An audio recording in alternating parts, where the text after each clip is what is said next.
Welcome to the heart and soul of couples therapy. Today we address the question, what would Sue Johnson want us to remember about hope and hopefulness? Now, being a couples therapist is hard, and I for sure want to feel more hope. And our clients need the same. Well, let's dive in. Welcome to the heart and soul of couples therapy. Conversations with EFT trainer emeritus Jim Thomas and EFT supervisor Ed Peterson. These conversations are grounded in strength-based emotional work and applied attachment theory. Jim and Ed offer this mix of interactional and experiential learning as a resource to encourage you on your relational therapy journey.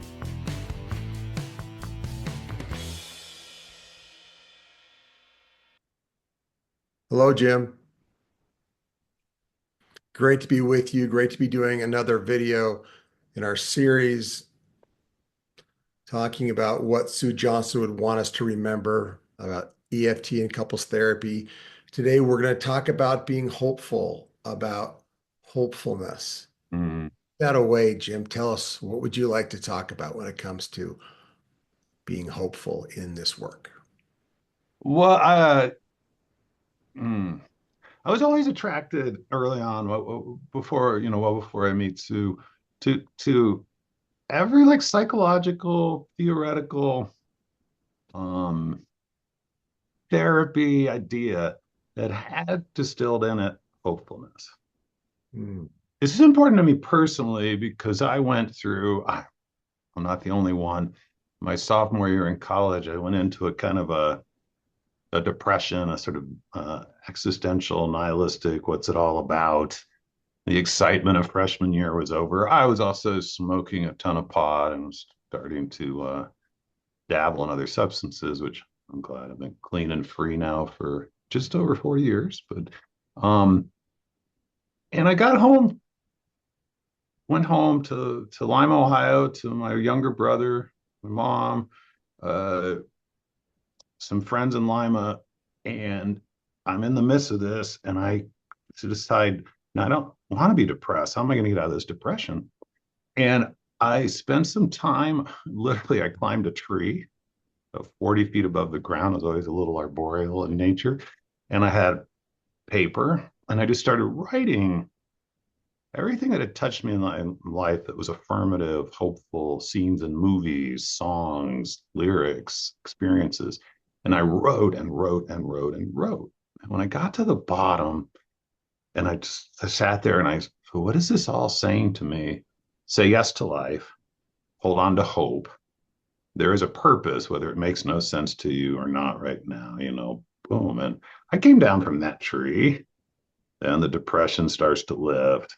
I take a break from pot, et cetera. And I'm in college, and all my studies I loved. Like, I had a cultural anthropologist that was very hopeful about human nature. I took a sociology class where this professor said if we could look at us as a species and our behaviors and understand us as this very like cooperative species, actually, which was an interesting idea, and back in the dinosaur age when I was in college.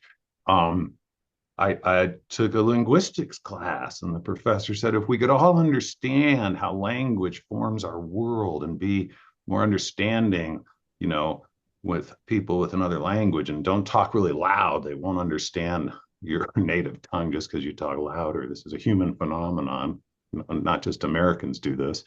I liked the psychologies like Carl Rogers that were more hopeful. When I get to grad school, it's systems theory. I remember getting to ask Salvador Minuchin, and oh my gosh, he's 80 or something. It must be about 2004. I see him present, and I ask him, what's the fundamental difference between family therapy and individual therapy in your experience? And he said, in family therapy, we privilege possibilities over pathology. So you can imagine when I run into Sue in 1998 and I hear her present and I start going towards EFT, an EFT that organized for me attachment theory that I loved and us as social beings. It brought in the humanistic aspect of Carl Rogers, or I like to joke, my favorite humanist of the 21st century, Fred Rogers. And it brought in systems theory, that we are in these interactive cycles. And that was so exciting because Sue was talking about couples therapy in a non-pathologizing way. And if anybody saw Sue do the externship, she continuously would say, introducing us to this model, and in this 3-hour workshop that I get to see with her, that I don't see problems in front of me and pathologies. I see people. I see people caught in an attachment distress dance.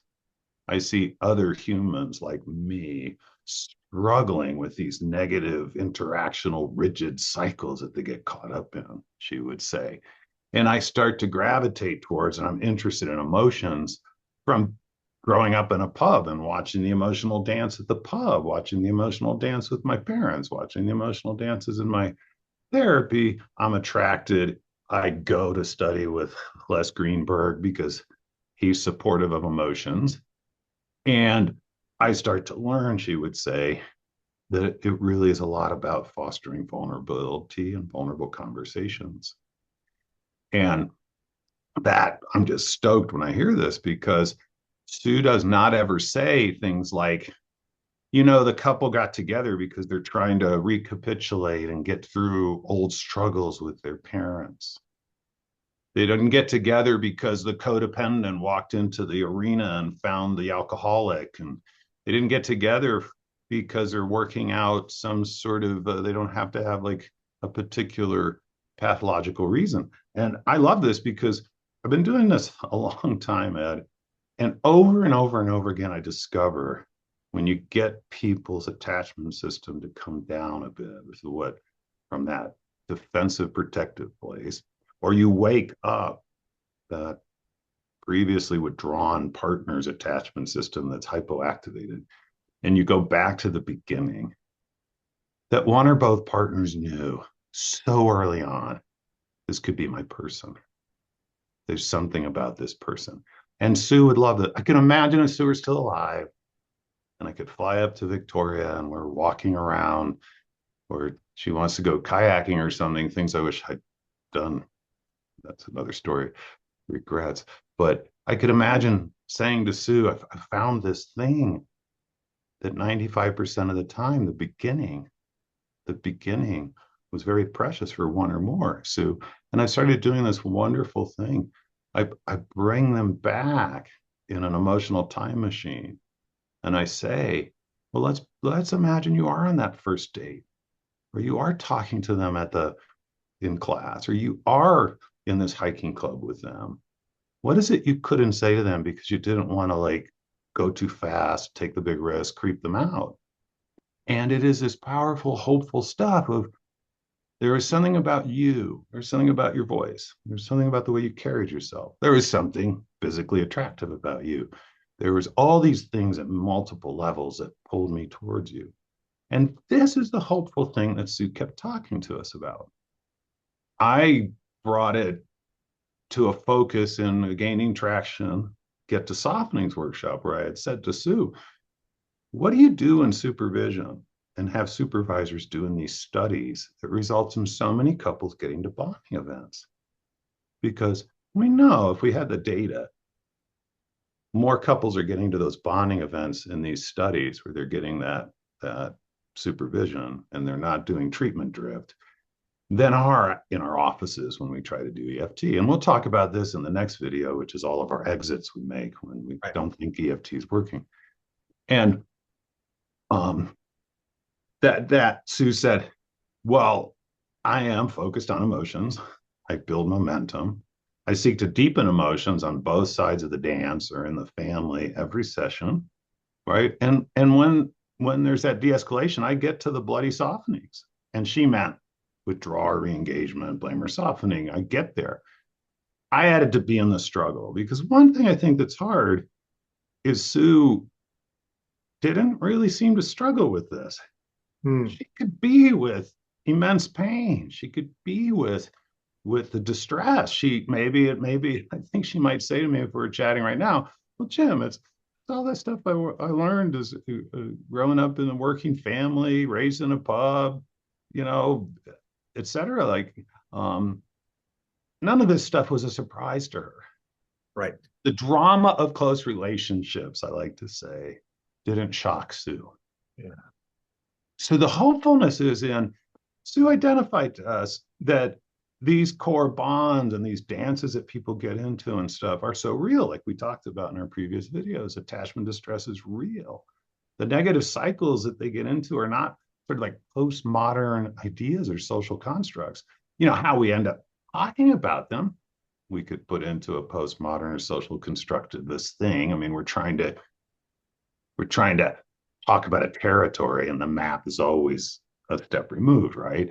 And she was real. These emotions are real. She says in so if you've never seen this, if you're watching this video, Google Psychotherapy Network or keynote speech, Tango, Sue Johnson, and find the one that's about 7 minutes and 41 seconds long, where she shows her tango teachers.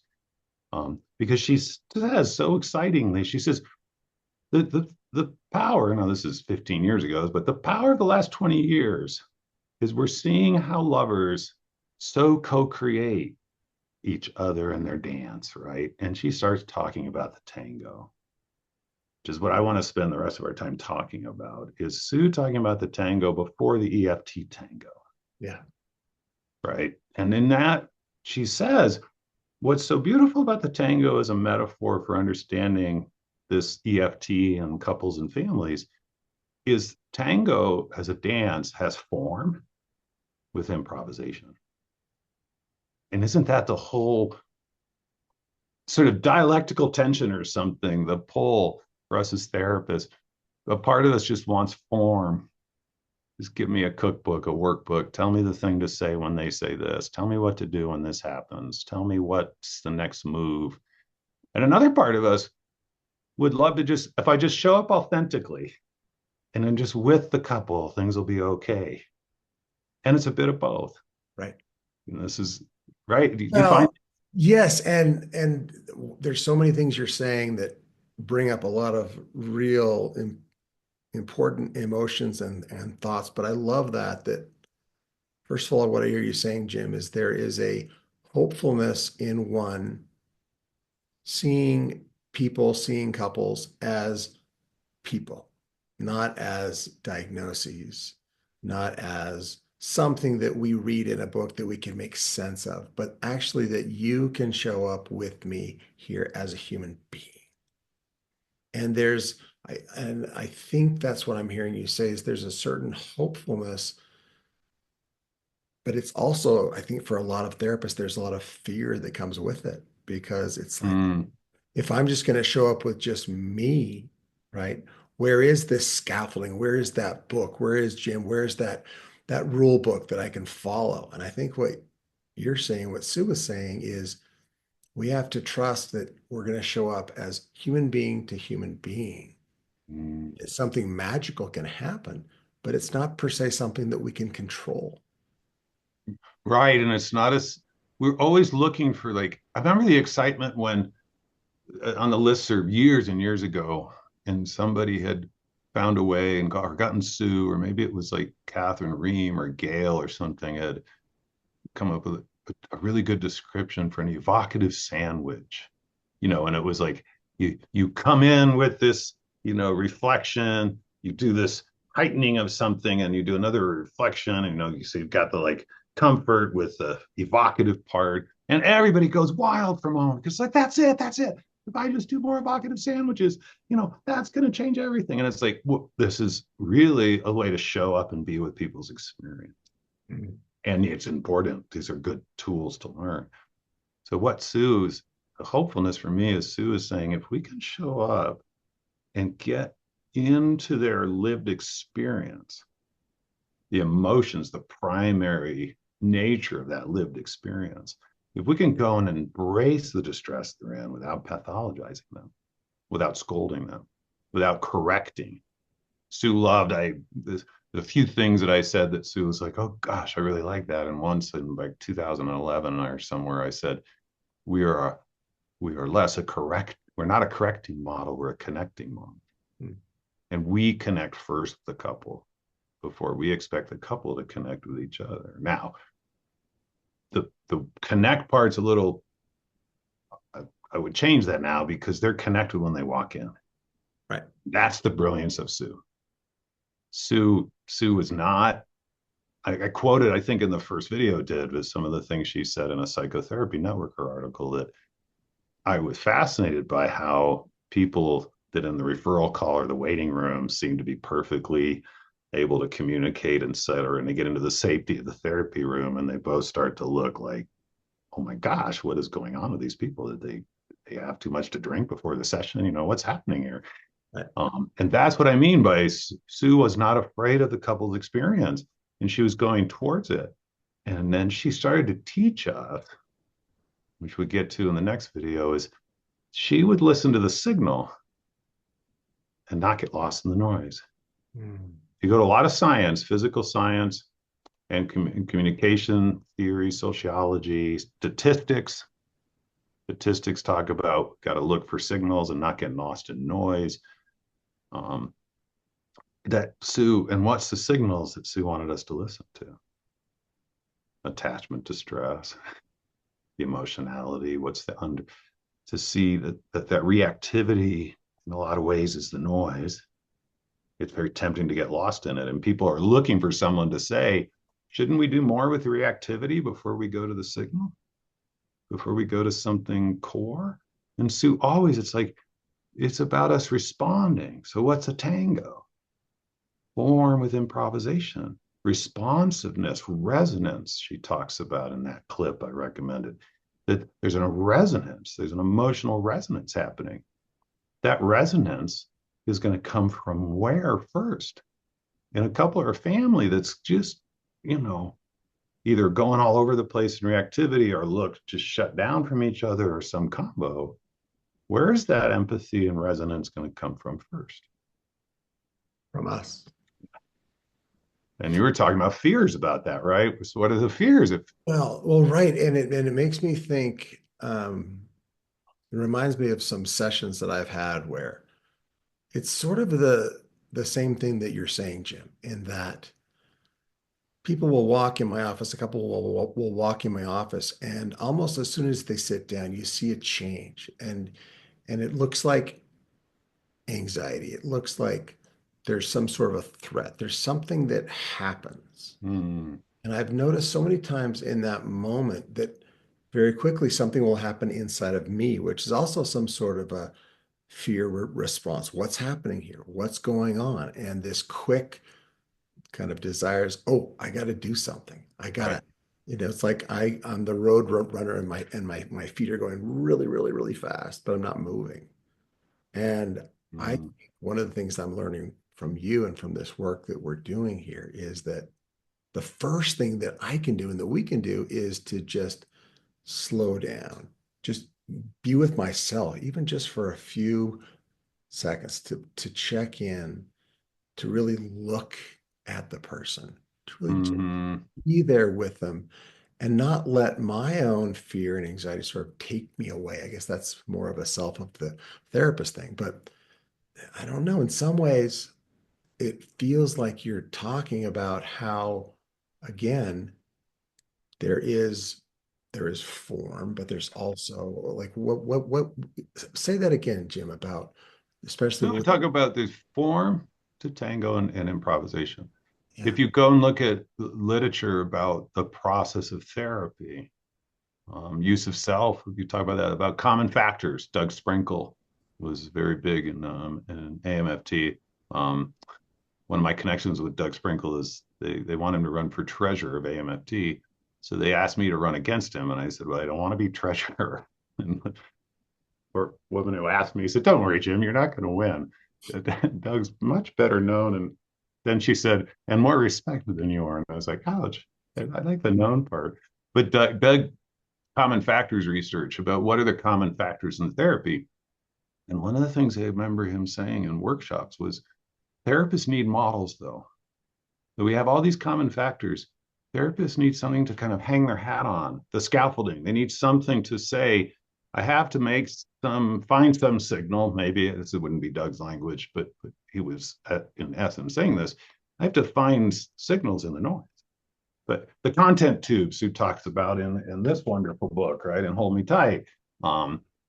It's so easy for us to get lost in the content tube. This is really about how they spend money. This is really about how they parent. This is really about their sex. It's really, really, really, and to differentiate when they're talking about all this stuff in their life, what to pull out as signals is the brilliance. So Sue was saying, she came up with protest polka, for Hold Me Tight, and she says, well, Jim, the editor and the publisher didn't like my more scientific term, and so they said you could come up with like an alliteration or something, and she thought, well, polka is more mechanical, and you do the polka dance the same way over the centuries, and that's the rigidity that a couple gets caught up in, and that rigidity doesn't feel very hopeful. And then we, out of fear or a feeling of, we're getting empathically connected, or we get into some rigid dance with couples. We start making the same moves over and over again. We exit from the model or something. And what she was saying was that if they're co-creating this dance all the time and they've just gotten into habits, and we could go join them in that, get up in the experience, start resonating with it, but pulling out different signals. The brilliance, if you watch experienced EFT therapists, trainers, and stuff in a live or something, and you could, how did Debbie or Catherine or Sam or get there? If you could go back and do a process analysis, somewhere in that live, they committed to a certain signal from one or both partners, and they went all in with relentless empathy towards that signal. And that signal is going to have to do with core attachment, an emotional bond, an emotional distress. And they found and they went in. And this is what Sue's saying, like there's this resonance. So then how do we show up and tango with our couples and start in some ways to lead the dance, right? To be the one leading the dance, so that when you see fear, you feel fear, you see anxiety in their eyes, you can do something like lean in and say, let me just take your emotional hip and your arm and lean you this way and say, I'm so glad you're here. You look anxious. This is a safe place to tell me about that. This is a safe place. What's going on here? Oh my God, you two are in a cycle. I'm glad you're in a cycle because you can tell me about it. I'll shorten it. I won't spend 20 minutes having you argue over it because that will not make this place safe. And now you're tangoing with the couple and not afraid of the energy they bring. Yes. And it's interesting, just as you just did that, you just did a physical movement like this, like rocking a baby. In that moment just now, Jim, I felt something. Yeah. I felt a connection, emotional connection to what you were saying. Maybe it's because I'm sitting here, I'm involved with you in this video. I think I was noticing myself wondering, am I doing a good enough job? Am I asking the right questions, etc.? Mm-hmm. And something just happened, Jim, where you did this. And I thought to myself, oh, wait a minute. I'm here. I'm a human being. I'm here with Jim. And I don't exactly, it's interesting. Sometimes it's hard to put a word to what you experience. Right. But as soon as you try to put words to what you experience before the experience, so that physical, emotional, all that whole combo of like, that was different. Jim was doing something. And maybe we can do a video on this. Think of it in a way, sort of singing an attachment lullaby to you and anyone listening. Right. Glad you're here. It's a safe place. Oh, look, you're in a cycle, but your hearts are hurting. What does this mean? It's okay. You're here with me. We can slow down. It's still safe. Oh no, I won't let you do that. No bombs, no cruise, let's slow down and go deep. And something happens, right? Because I'm singing out to them.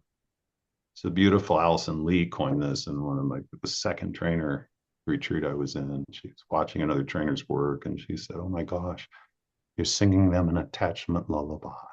Mhm. And that led to a series of conversations with me and Allison at the retreat about this idea of attachment lullaby. I love that. I love that. Um, I use music to soothe myself sometimes. Slow down, Jim, you move too fast. We gotta let this moment last, motion last, kicking around in the couple cycle. We're going deeper and feeling groovy. Ba-da-da-da-da-ba-da-da. Slow down, Jim. You're going fast. Slow down. Come be with them. What's freaking you out about this is probably freaking them out too. It's okay. You can say, I feel a lot of anxiety in the room right now. Is that me or is that someone here? Is that all of us? It's okay. It's okay. Let's show up. And that tango idea from Sue is just beautifully illustrates it. And Sue is a beginning tango dancer. So it was lovely for her because she was learning from her two tango instructors.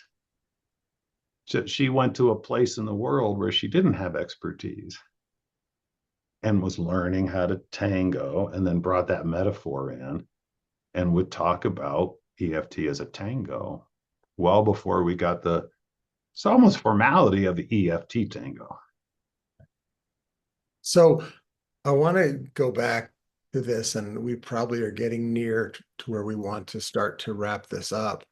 But we're talking about the hopeful nature of what we do. And we're talking about what does it mean to bring hope. And right there, when you were singing, one thing that jumped into my head was the central nature of what Sue took from Rogers. And this sense of saying, these were your words, that it's okay. We're here. It's okay. You can reflect what is happening right here, right now. Because it's almost like, Jim, so often as therapists, we think that whatever's happening right now is not okay. So I got to get there. I got to go there. I got to go here. What I hear you saying is, what if we just stay here and we show up with them? And like you say, oh, I noticed some anxiety in the room. I'm feeling it. Are you feeling it? It's almost like it's not a rush, not Right. rushing to get somewhere. I think that's what we see in good tango dancing is it seems like they're not rushing to the next step. So maybe just as you could sum up what you're talking about, why this is a hopeful model. And again, going back to what Sue Johnson would want us to remember about Yeah. this is a hopeful model. See if you can pull that together for us. Oh, absolutely. I mean, Lisa Palmer Olson, we did a lot of training together back in the day. Um, she used to always say in like core skills, the beauty of EFT is when you go slower, it moves faster. And it goes slower, that it's a paradoxical thing, when I was I was going to say this when I was taking some of my conversations with Stu and gaining traction and get to softenings, and Patrice was helping me, and we would have these walk and talks, and I was reading a book called The One Thing at the time. What's the one thing that like in some thing in your life that if you did more of or focused on would make things easier and more effective? And what hit me um, was it is believing in the couple's attachment bond or the family's emotional relationships. And that is sort of the superpower of an attachment therapist, that these bonds are real, no matter how distressing they look. And wherever possible, unless it's unsafe or just undoable, let's strengthen the bond. And so Sue comes in and says, let's not pathologize people. Let's meet people where they are. Focus on primary emotion. We use secondary emotion to connect. We validate it to get to primary. We're process consultants, not life advisors. So let's get into the process over the content. The content is good for openings into process and primary emotion, and work with what's in front of you in the present moment. Well, that's going to require I have to feel what's in me in the present moment. I have to recognize my secondary emotional responses from my primary ones. Be in my own process and recognize I'm co-creating a tango or a polka or a square dance, or I'm in a mosh pit or so, with the couple. And what are my tendencies? And to recognize there's form, and we have these tools like the EFT Tango, right?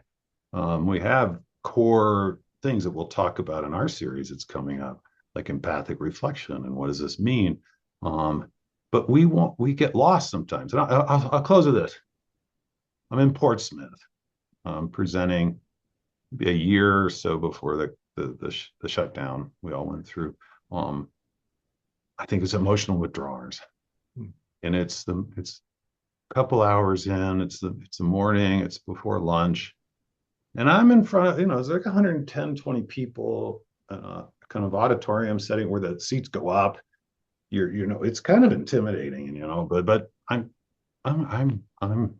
grooving, and people are liking the clips. When this fellow shouts out, "Can I make an observation?" Sure. You're not doing the tango the way we're being taught.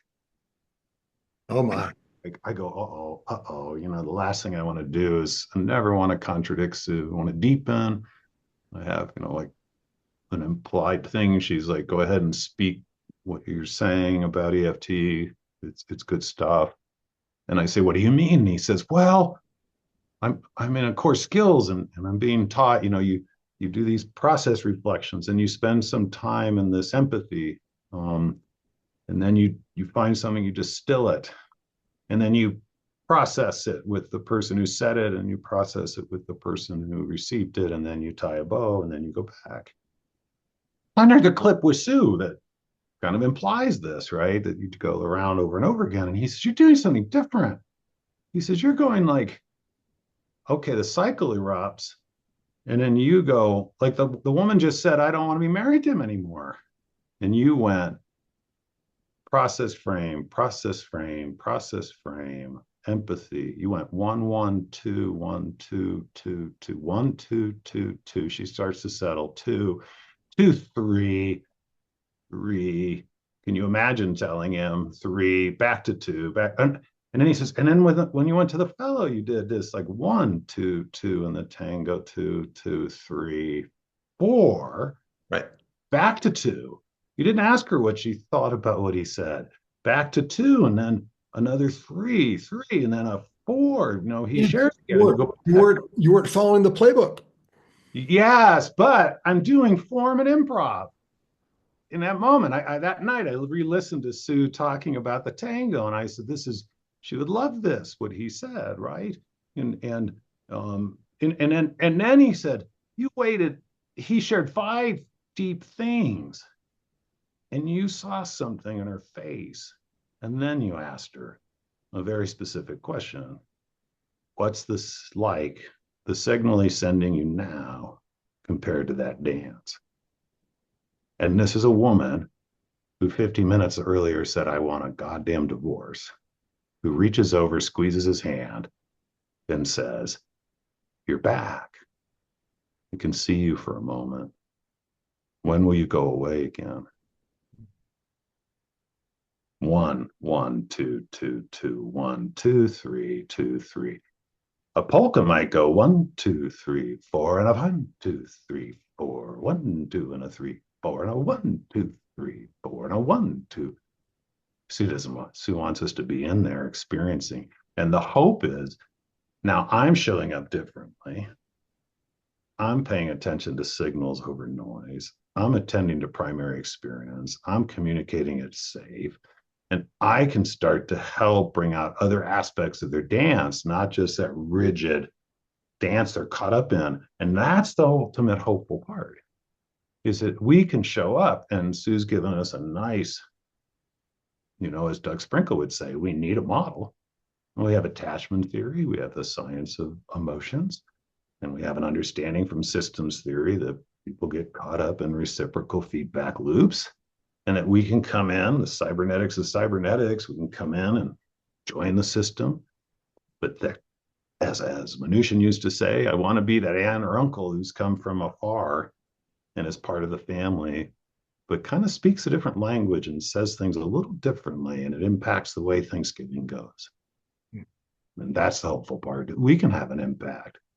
And we'll talk about this in the next clip, is why it's important to recognize EFT is a model that Sue is really inviting us to commit to and go all in on. You don't get this hopefulness dabbling in EFT. So really we're talking about there's form and there's improvisation. And that's our person. That's hopeful. This is great. Okay. Well, no, hopefulness, let me reiterate, because if let's presume she's right, there's these micro attunements and misattunements happening all the time with a couple or a family, right? And that therefore there's more reactivity than responsiveness. There's more dissonance than resonance. And if I go see a therapist who either gets caught up in that content or tries to problem solve or gives me like Captain Obvious advice, like, have you tried date night? Or takes sides, or sits back passively and lets us talk about the fight of the week, etc. The odds are I end up rigidifying what's in front of me. And this, now we go to systems theory and people like Mnuchin and Haley and Satir saying how we view things impacts how couples view things. If we see them as stuck, they'll feel stuck. If we see a possibility for movement. And then Sue says, if it's a tango happening between the couple, and then I add, then we're in a tango with the couple. How we tango with each partner, with their relationship and their cycle, is a change element. We become a change element. It's like the serenity prayer. Grant me the serenity to accept the things I cannot change. They're in distress in this moment. Why try to change it in this moment? I love it. Give me the courage to change the things I can. In a lot of ways, it's how we show up, right? And the wisdom to know the difference over and over and over again. And the struggle with stage one work is when it doesn't result in some immediate relief, we often get distressed. And what we do with that is the topic of our last video, what Sue would want us to remember. Right, we'll talk about why it is a model. Yes, that it's important that it's a model. Great. I love that we've really come up to and sort of befriended and made a connection with this idea of that this is a hopeful model. And it's great. I look forward to our next video, Jim. I'll see you soon. See you soon. Thanks for tuning in to the Heart and Soul of Couples Therapy. Be sure to like and subscribe to catch all of our upcoming episodes. Jim Thomas operates the private practice Institute for Change in Lakewood, Colorado. You can contact Jim through his website at www.jimthomas.care or by email at instituteforchange981@gmail.com. Ed Peterson and his partner Candace Peterson operate Peterson Family Therapy based in the Salt Lake City area. Ed can be reached through his website at www.petersonfamilytherapy.com or by email at peterson.ed.lcsw@gmail.com. All content is copyrighted and is intended for the use of mental health professionals and graduate students. Any use of this material without the express written consent of its owners is prohibited.